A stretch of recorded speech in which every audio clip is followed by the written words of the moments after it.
چاہتے ہیں کہ اللہ تعالیٰ آپ سے بات کریں تو قرآن پڑھا کریں. تو اللہ پاک سنتے بھی ہیں اور جواب بھی دیتے ہیں. آپ نماز میں پڑھ رہے ہوتے ہیں, سورہ فاتحہ کی تلاوت کرتے ہیں, اللہ تعالیٰ سے کہتے ہیں اہدنا الصراط المستقیم, اے اللہ ہمیں سیدھا راستہ دکھا دے. اللہ پاک اگلی ہی صورت میں آپ کو جواب دے رہے ہیں, ذالک الکتاب لا ریب فیہ ھدی للمتقین, ہم نے کتاب نازل کی ہے جو متقین کے لیے ہدایت ہے. آپ نے سیدھے راستہ کی دعا مانگی, اللہ نے اگلی ہی چند آیتوں میں آپ کو بتا دیا کہ میں نے یہ آپ کے لیے راستہ رکھا ہے. تو کتنے لوگ ہیں ہم جو قرآن پاک پڑھتے ہیں, کتنے لوگ ہیں جو عمل کرتے ہیں؟ اصل میں ہماری ٹریننگ نہیں ہوئی. ہمیں شروع سے بتایا گیا ہے کہ جی اتنی رکعات پڑھنے سے اتنا ثواب ہو جاتا ہے, اتنے لفظ پڑھنے سے, اتنی آیتیں پڑھنے سے اتنا ثواب مل جاتا ہے. ہم نے سمجھ کے عمل کرنے کی بجائے صرف ثواب اکٹھا کرنا شروع کر دیا. دنیا کہاں سے کہاں پہنچ گئی ہے, لیکن ہم انہی بحثوں میں پڑے ہوئے ہیں کہ نماز کدھر ہاتھ باندھ کے پڑھنی چاہیے, ہاتھ کھول کے پڑھنی چاہیے, ہاتھ باندھ کے پڑھنی چاہیے. ہم اسی بحث میں الجھے ہوئے ہیں. تو جب ہماری بحث ہی یہ ہوگی تو ہمارے نماز کا اصل مقصد کیا ہوئے گا؟ اور نماز ایک پورے نظام کا نام ہے جو ہم نے قائم کرنا ہے.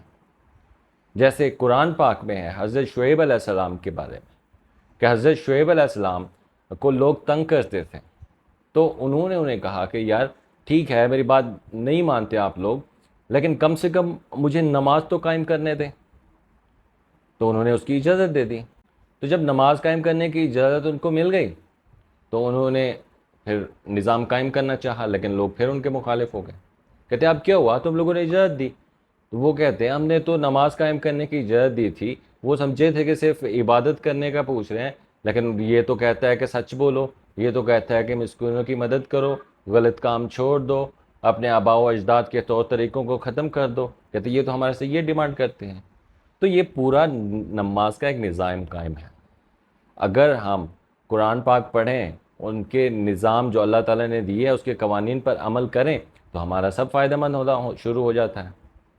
جب ہم نماز پڑھیں گے, اللہ تعالیٰ سے ملاقات کریں گے, ان کے سامنے جھکیں گے.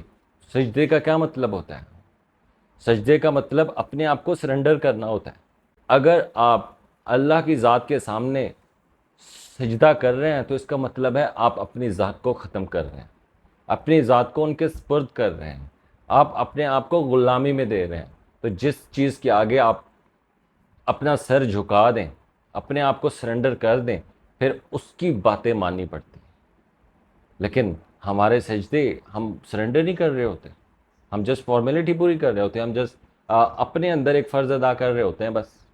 ایسے ہی تو علامہ اقبال صاحب نے نہیں کہا کہ سجدے تیرے سجدے تجھے کافر نہ کر دیں اقبال, تو جھکتا کہیں اور ہے اور سوچتا کہیں اور. تو ہم جھکے کہاں ہوتے ہیں اور سوچ کہاں رہے ہوتے ہیں؟ ہمارا مقصد سجدہ کرنے کا اپنے آپ کو اللہ کی ذات کے سامنے سرنڈر کرنا ہوتا ہے. تو سرنڈر کرنے کا مطلب یہی ہے کہ وہ جو کہیں گے ہم کریں گے, ان کی جن بات سے انہوں نے روکا ہے ہم اس طرف نہیں جائیں گے. لیکن ہم سجدہ کر کے آتے ہیں اور اگلے پل میں بھول جاتے ہیں کہ ہم کیا کر کے آئے ہیں. تو کیسے روکے گی ہمیں نماز ہمیں برے کاموں سے؟ اگر ہم اسی نیت سے نماز پڑھیں کہ ہم جائیں مسجد میں, اللہ تعالیٰ کو اپنے سامنے بٹھائیں, ان سے گفتگو کریں, ان سے راز و نیاز کی باتیں کریں, ان کی عبادت کریں, پھر جب واپس نکلیں ان کو ساتھ لے کے جائیں. جہاں پہ ہوں ہمارا یہ کنسیپٹ ہونا چاہیے میں نے دوبارہ اللہ کی بارگاہ میں جانا ہے, شرمندگی سے بچنا ہے. ایسے ہی آپ ایک ایگزامپل لے لیں, آپ کا کوئی باس ہے تو آپ کو وہ کوئی آرڈر کرتا ہے, اگر آپ اس کے آرڈر کی تکمیل نہیں کرتے تو آپ کو ان کے سامنے جانے میں جھجک ہوئے گی, شرمندگی ہوئے گی کہ یار میں نے ان کا کہا نہیں مانا تو میں کیسے جاؤں ان کے سامنے. لیکن ہم اللہ کی ذات کے سامنے بے دھڑک چلے جاتے ہیں. کیوں؟ کیونکہ ان کا کنسیپٹ ہم مائنڈ میں لے کے نہیں آتے, ان کو ہم اپنے سامنے نہیں بٹھاتے. یہی وجوہات ہیں کہ ہم بہت پیچھے, ہمیں سکھایا نہیں گیا, ہمیں چھوٹی چھوٹی چیزوں میں ڈال دیا گیا ہے کہ ایک حرف پڑھو گے 10 نیکیاں ملے گی, لیکن اس حرف کا مطلب نہیں سمجھا ہم نے.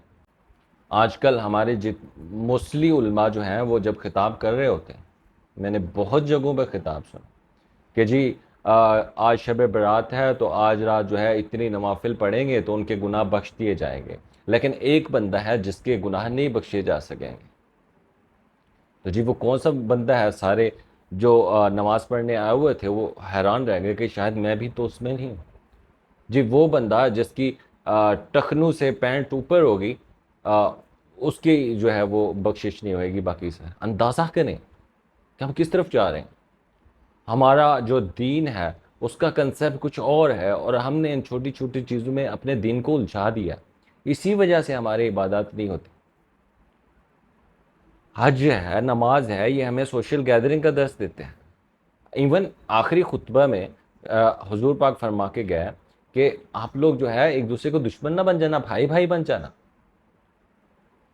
میں نے ویڈیو ریکارڈ کی ہے خطبہ حجت الوداع پہ، آپ چاہیں تو دیکھ سکتے ہیں. انہوں نے کہا بھائی بھائی بن کے رہنا، ایک دوسرے کے خون کے دشمن نہ بن جانا. یہ سوشل گیدرنگز، یہ نماز کا اجتماع اکٹھے ہونا، یہ حج کا اجتماع اکٹھے ہونا اسی وجہ سے تھا کہ مسلمان ساتھ رہیں، ایک دوسرے کے ساتھ رہیں، ایک دوسرے کی جان مال عزت کی حفاظت کریں، ایک دوسرے کا مال نہ کھائیں، حرام قرار دیا ایک دوسرے کے مال کو. تو جب یہ چیزیں ہمارے کنسیپٹ میں ہوئیں گی تو تب ہماری عبادات قبول ہوئیں گی.